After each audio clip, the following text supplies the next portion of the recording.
In this video, I just want to quickly go over what you can expect in terms of tools and structure of this course. First, I'll be running everything in the latest Chrome browser. No need for Chrome Canary, just standard Chrome will do. The reason for this is simply that Chrome offers the best developer tools for inspecting service workers and testing PWAs in general. I'll also be sticking to this mobile layout throughout the course, as essentially the aim of PWAs is mobile devices.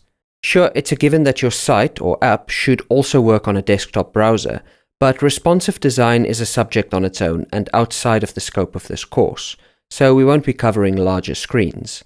You'll notice I have the device frame turned on here, which is nothing more than a personal preference. You can turn this on in the responsive settings here, should you wish.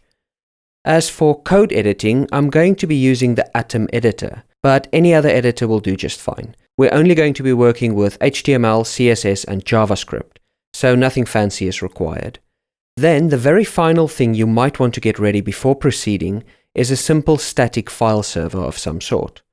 There's a ton of options, including the famous Python one-line server, or the Chrome Web Server extension, which offers a convenient graphical interface.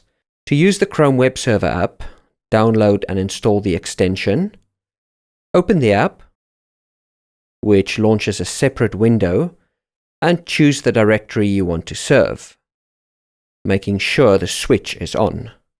Then, once it's running in the app directory, click the provided localhost URL and your app is served. I'll be using a PHP one-liner from my terminal with the PHP's built-in web server, but any of these options will do just fine. I've linked to all the downloads in the resources of this lesson.